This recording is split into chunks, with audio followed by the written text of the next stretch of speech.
starting the downswing becomes very easy when you know this. I had a client that came to see me yesterday really suffering with way too many swing thoughts. He was thinking about too many things to do with the downswing phase. How do I get this transition right? I need to make sure I'm getting that lag with the club, getting that hip to turn as well, making sure I move my wrist and square out the face at impact, get that compression onto the golf ball for more distance and more accuracy. And it got to the point where his head was just too full of too many swing thoughts. And there's something that I want to show you now that you can do, this simple move that's going to make the downswing incredibly easy to do on repeats. So for those of you who are new to the channel, welcome. My name is Harry, PGA Golf Professional, transforming golfers worldwide, down here at the Golf Project. So make sure you get involved by hitting the subscribe button, but also commenting down below the tips or drills video topic you'd like me to cover in a future video. So if I was just to make a few swings now, just showing you what my student was doing yesterday, he was obviously thinking about those main three swing thoughts. Trying to get the lag in the club, trying to make sure to square out that face, trying to get those hips turning.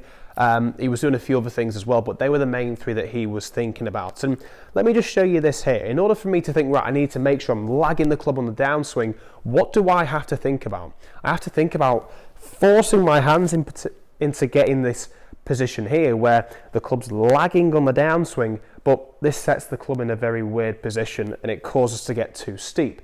You can see that that's not consistent. If I was to make a swing now doing this up to the top and then down, it looks too quick. I managed to make that look a little bit smoother than what I liked, but yesterday when he was trying this, it looked much worse, unfortunately. He was getting to the top and really trying to create this lag, get that turn, doing this drill here, and then all of a sudden, oh, that's gone too far to the right. Right, let's make sure I get this square face involved then. Oh no, another bad shot takes place. Too many swing thoughts. So what we noticed was the main thing was that he wasn't creating what we call an impulse, and this answers your question. The downswing becomes incredibly easy to do when you know how to create an impulse in your golf swing. So the way to think of it is, imagine you're on a swing and you're swinging back and forth, okay? Or a rocking chair. In order to create or make this move bigger back and forth, what would you do? You wouldn't force your hands onto the ground and move them. You wouldn't force yourself forward. You just create a little bit of an impulse using your body, using the bigger muscles in the body, starting from the lower body, the closest point to the ground, to shift forward and back, forward and back. In order for me to move back and forth like so, the impulse is all coming from the ground. My feet are the only part of the body, and our feet are the only part of the body that is making contact at all times with the ground when we make the golf swing. So we want to be ensuring that this impulse that we're creating is coming from the lower body. So with my student then, he was obviously thinking about too many swing thoughts, having a few disastrous shots, maybe not quite as bad as that one. But anyway, so he was doing this move and he was trying to get these positions in place, but you could tell from just a few swings there, that wasn't relaxed. In order to initiate the downswing correctly, we want to be relaxing everything. And when you're on that swing or rocking chair, you're relaxed. The only thing that you're doing to move back and forth is creating that impulse to go back and forth. And nothing else changes from there to the golf swing. The only thing that changes, rather than going forwards and backwards, we're rotating side to side. So what I want you to do is forget about everything that you've been told about the downswing. If you can get this right, it's going to make everything so much easier. You won't need to think about anything else in the downswing at all. If I was to move this club away, just for a sec, and if I was to make a swing, all arms, you wouldn't see a lot of body movement, would you? You wouldn't see the club. Obviously, if I had the club in the hands, you would see it moving all over the place. But because now I've got no club and I've put my hands across the shoulders, there's hardly any movement going to be taking place. So what we want to be doing is, I want you to imagine, well, in order for you to change direction, there's got to be a force applied to it.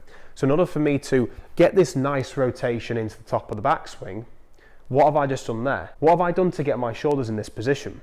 Yep, I've moved them, but I'm adding pressure. This movement wouldn't be able to take place if I was in the air. But because I'm touching the ground with my feet, I'm stood with this force on the ground, and Isaac Newton's third law of reaction being that for every force acted on an object, there's always an equal and opposite force taking place. So if we create this impulse side to side, you can start to see now, oh, that's how I set myself in position. Oh, so that's how I'm going to transition and get this downswing move in the golf swing. Too many people overcomplicate this and think about positions when the downswing is only half a second, if that, and that's what? That. So that's not enough time for you to think about too many swing thoughts in the golf swing. So to simplify this then, if you were to set up to the golf ball and we take the club and there's hardly any movement taking place, no impulse, we'd move our arms back and forth, wouldn't we? And that leads to very inconsistent shots. But what if I was to say, okay, well, in order to take the club back, you don't want to move your arms at all. You don't want to move your wrists at all, your hands, or your shoulders. What if I said to move this club back, you need to initiate this impulse, and the impulse starts from the lower body.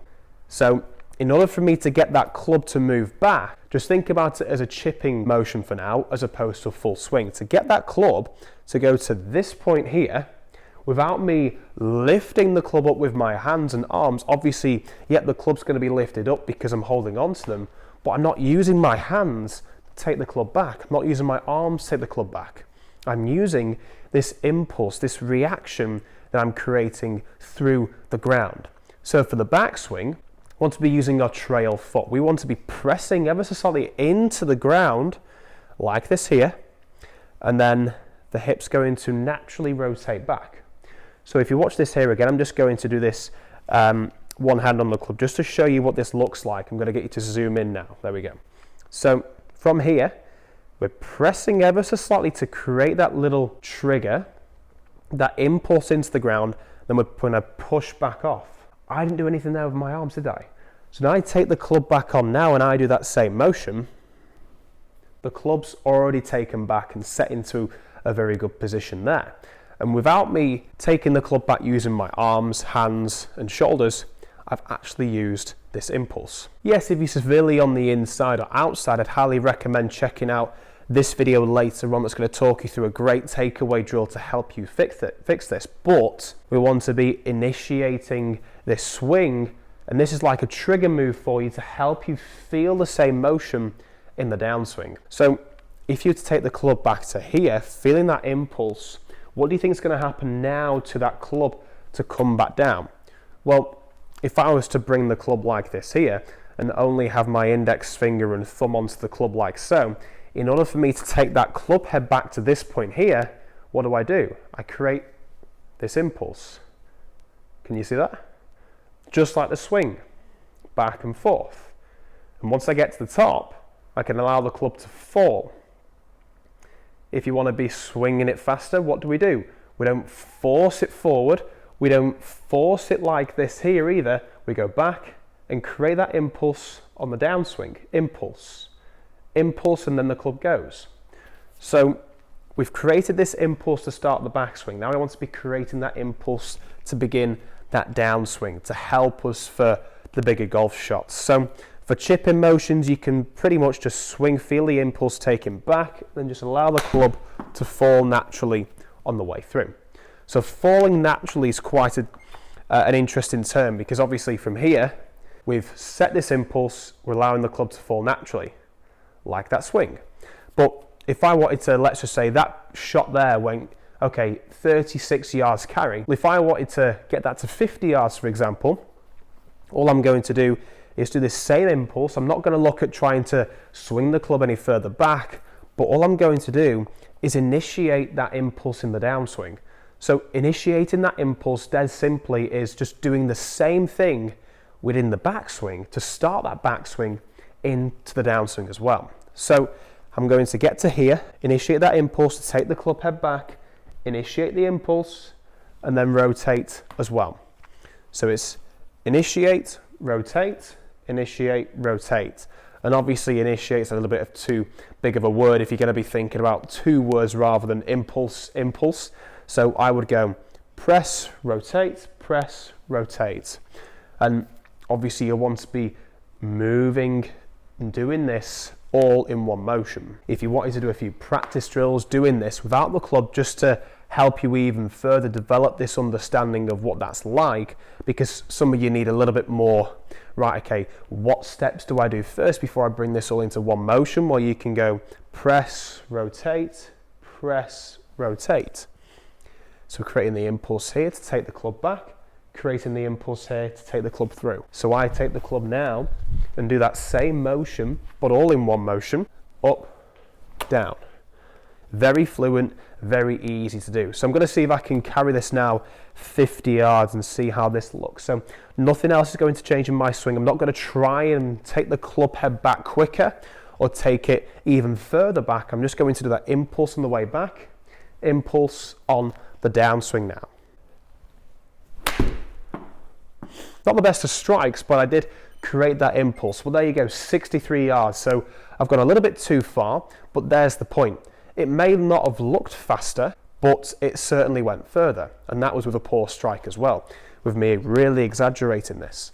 So we're pressing, we're rotating, pressing, rotating. So when I told my student this, when he was doing these chip shots, he found it very, very simple to do, very easy. The hardest thing he found was just getting the arms and hands to relax. So this is a really important step that you've got to nail before you even do this move correctly. So just to help you with this, I'm going to give you a little bonus tip. If we tense, it makes it very difficult for us to take the club back using the impulse that we're setting. So the likelihood is if you don't relax your arms, shoulders and wrists, just like so, allow them just to flop, allow them to fall, allow them to do whatever they want in the swing, then you're going to find it so much easier to create this impulse either side of the body. So just back and two, impulse, we're pressing, turning, pressing and turning. Impulse either side. Let's see if I can get it a little bit further now. Just feeling this motion, no movement whatsoever taking place from my arms. It's all being initiated from the lower body. So it's back and two. That was quite nice. How far did that one go? 85 yards. Obviously the club head speed is going to increase doing this, but this is all set from that impulse. It doesn't feel like I'm swinging faster because I'm just doing the impulse more. I'm adding more pressure. I'm adding more, well, quicker. I'm rotating quicker because I've set this impulse in to the ground even more so. Remember, the more force we put into the ground, the more we're going to be getting out of it. So if you want to hit the ball further, don't think swing faster. Think add more pressure. Think turn more. Do this motion even quicker. So now it was time for my students to start looking at this into the full swing. And the problem with doing this with the full swing, and he made the mistake of this yesterday, and I can assure that a lot of you will make this mistake as well if you don't take this into account, is that you'll sort of set the club here, but then you'll bring the hands all the way up to the top of the swing. And did you see what I did there? We just went right, impulse, and then from this point here, we just lifted the arms up like so. This creates too much tension. The brain now is telling this part to set this impulse to make that movement, but now it's also telling the arms to take the club back to the top of the swing. That's too many things. We want the brain, we want you to focus on one movement that's going to help you take this golf club all the way up to the top of your swing. And dead simply, it's doing this impulse even more to start the swing. Think about this here, think about that swing. If you take it back and forth even more, so make this swing arc even bigger, or that rocking, or the rocking chair example, well, we're going to be setting that impulse even more, like so. So if I do that again, I'm going to start from here. To get that club head to go all the way up here, what did I do? I didn't force the club like this and move my arm to set this in position. I just created this impulse to make that bigger swing. So it's the same for this. We're pressing even more, we're turning even more to set the club in position. I want you to forget about positions in the actual golf swing for now. I want you just to think, right, let's see how much we can go with this. So starting off with, imagine that chipping swing there is 50%. So going back and forth, 50%.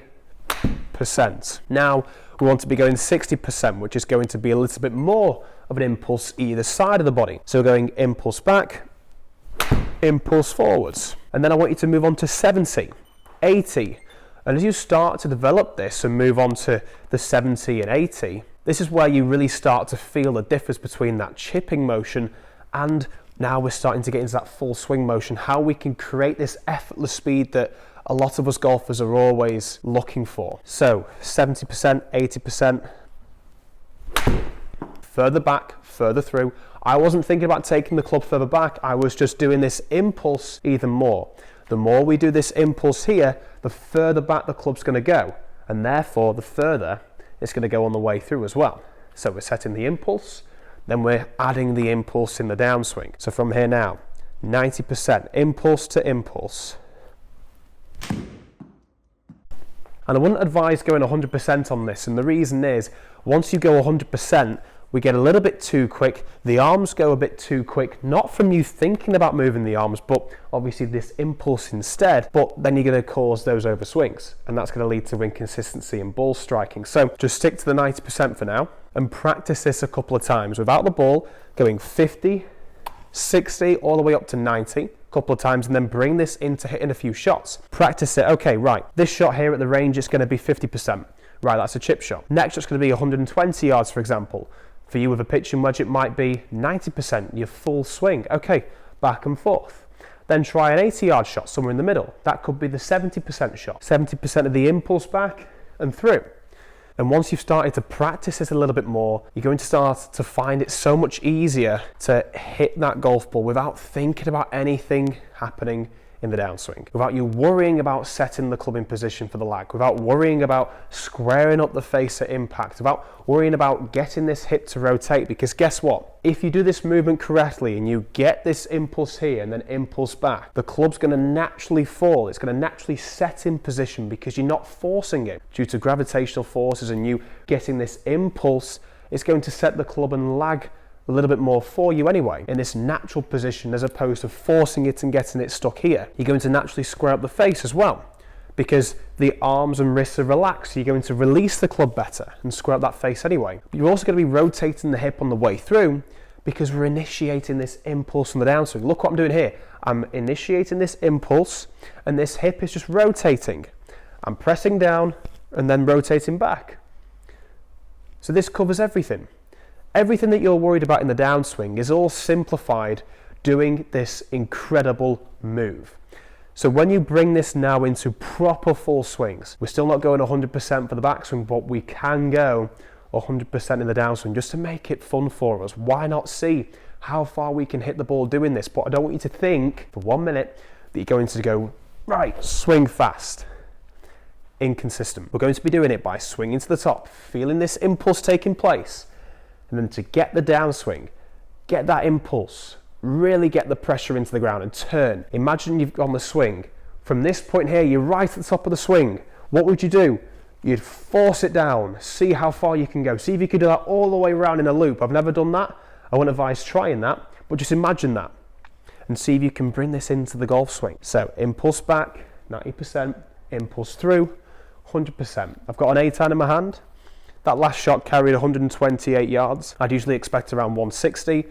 So I'm just interested to see how far this shot goes. That was a very towed strike, unfortunately. That's due to a different issue that I'm struggling with at the moment, but club head speed there was 93.4 miles an hour. Carry was just under 150 at 149.2. I'm just going to hit one more to finish off. So really feeling that pressure either side, generating that impulse, and that impulse on the downswing is all you need to think about to help you get this downswing simplified, making it incredibly easy for you to achieve on repeat. So back and forth, 90, 100.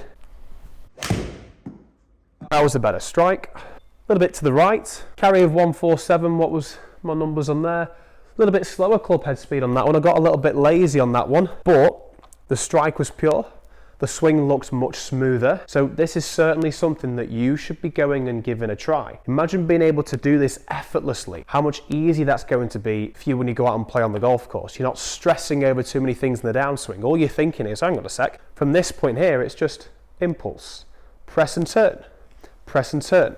That's all it is. So just to recap, creating this pressure and we're rotating up. Creating the pressure, rotating up. Bringing this all into one movement. Then using the club, start off with the chipping move. Then bring it into 60%, 80%, 70, 80%, 90%, and then work your way up to that full swing. So I hope you enjoyed the video. Make sure you drop a comment down below with how you get on from watching the video. And if you'd like to learn a little bit more about the downswing, then make sure you go and click this video over here. Thanks for watching, and we'll see you in the next video.